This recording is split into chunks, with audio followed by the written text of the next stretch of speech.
Good day everyone, my name is Comanda and welcome to Victrix Basketball TV. So today we'll be learning about the basic terminologies here in basketball. So, what are they? We have 3 segments for today's episode. We have the positions, the plays, and the rules and regulations. So what are the 5 positions in basketball? The first one would be the point guard.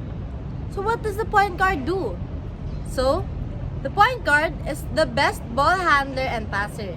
He or she is very fast and are good at driving and short range. Therefore, he or she often leads his or her team in assists and is able to create shots for themselves and for their team. You know who's a point guard? Well, Steve Nash, Kyrie Irving, Stephen Curry. The second one would be the shooting guard. The main objective of a shooting guard is to score points for their team and steal the ball on defense. So who are these shooting guards that we know? Kobe Bryant, James Harden, and Michael Jordan.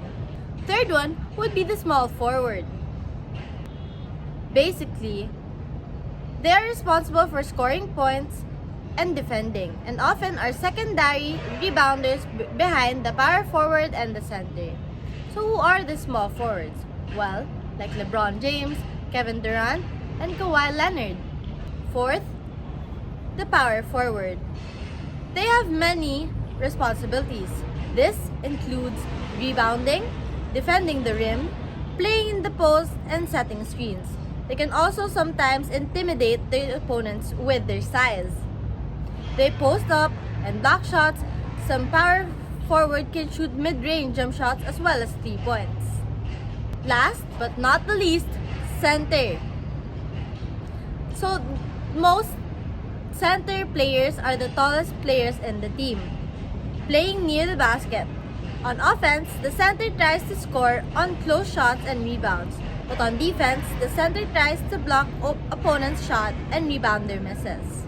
So who are these centers?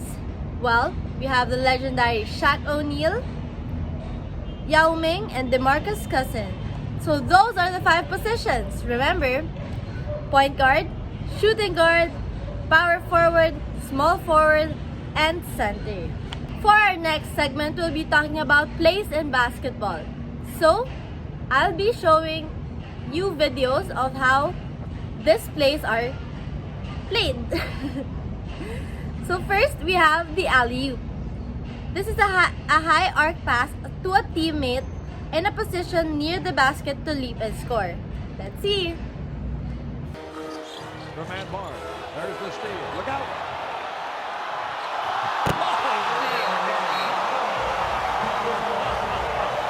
Second is air ball. Unfortunately, air ball is when you miss the hoop and backboard entirely. So here's an example. And he has said he'd rather take a shot like that being defended and have a guy draped over him than have a wide open three. Wrong side of the net for Brook Lopez. You'll hear it. Whoa, that's called Is the behind the back dribble. A dribble from one hand to other behind the back. Here's an example.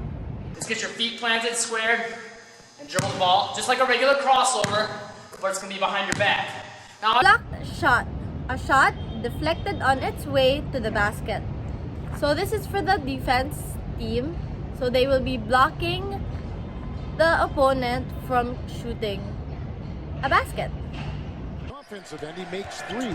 Very few guys do that. Oh, what a block by Anderson! He took that ball and knocks it away. So this adds insult to injury. Not only you get your shot blocked, but Box out. This is an attempt to block an opponent and set up rebound opportunities. A defense player gets between a team and the basket. So here's an example of a box out. Someone's going to when someone shoots the ball, you have to look at your opponent when you're boxing them out, because they're going to try to maneuver around you. So you want to look at them before they go anywhere, and not just watch the ball go to the rim. So when they're going, you look for them and you pivot. You pivot the way that they go. So if they go left, you go that way. You don't want to, they go this way and you turn your back to them and then you lose them. So whichever way they go, you pivot, then you get them and look for the ball. And make sure you stay in front of them because there are tricky people who do all this and swipe your arms. You just have to stay in front of them. Next is crossover dribble. It's a front of the body dribble from one hand to the other. So basically, here's an example.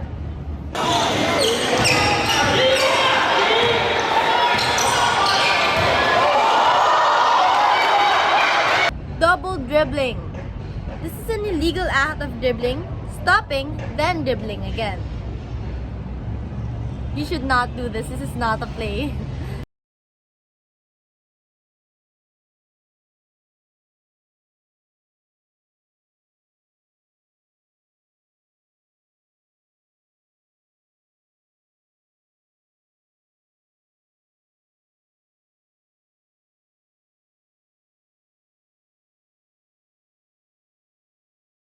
This one you actually know.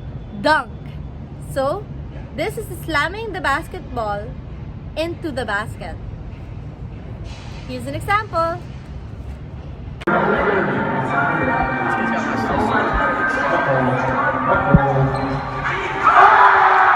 Fake or faking.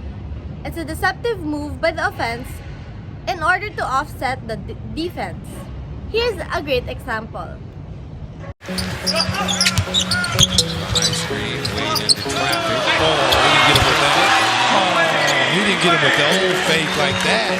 Faking the pass and then brought it back. Had everybody looking one way. Free throw. A free shot taken from the foul line awarded a player whose opponent committed a foul. Here's an example.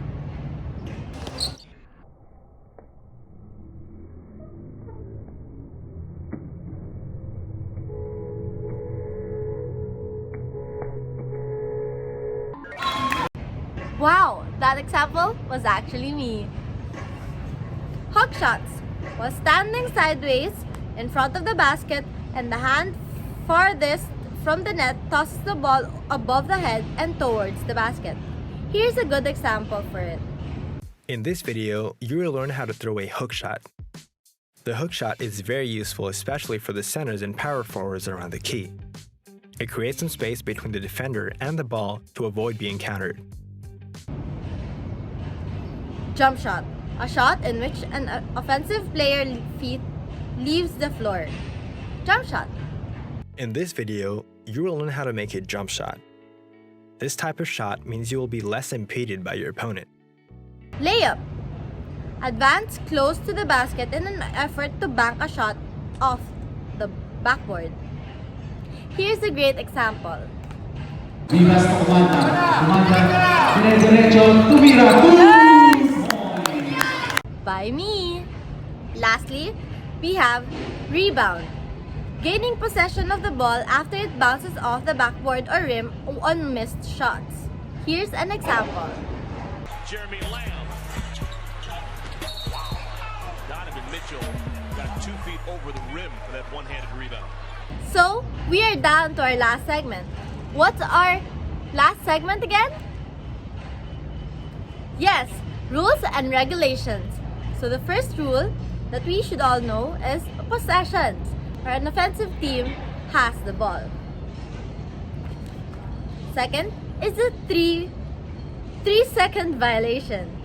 This is when an offensive player is in the free throw lane for longer than 3 seconds. Third, 10-second lane. The offensive team has 10 seconds to advance the ball from the backcourt area over the midcourt lane, or 10-second lane. The 5-second violation. Taking longer than 5 seconds to pass the ball inbound to a team will cause you a 5-second violation. Fouls. Here are 3 fouls that I know of: flagrant, team foul, and personal foul. So, the flagrant is an excessive or aggressive contact with an opponent. Personal fouls are contacting a player in a way that may injure them. Team fouls are the number of fouls that a team has against it before going over the limit and its opponent is awarded a free throw. Ooh. Next is goaltending. What's goaltending? Is this your first time hearing it? Well, here's goaltending. Intercepting a shot that is either in the basket or directly above it. Shot clock. So, as you remember, there are 24 seconds for the shot clock. This is a device that keeps track of the limited time the team in possession of the ball has to take a shot at the basket. Lastly, I think everyone knows this one. Traveling, or what we also call walking. A violation in which the ball handler takes fewer than 2 steps without dribbling or holds the ball while changing or moving a pivot foot. Wow! There were a lot of terminologies. So in the 3 segments, what are the 3 segments again? So there's positions, place, and rules and regulations. So thank you for watching. Don't forget to like, share, and subscribe to this channel. Have a good day. See you in the next episode.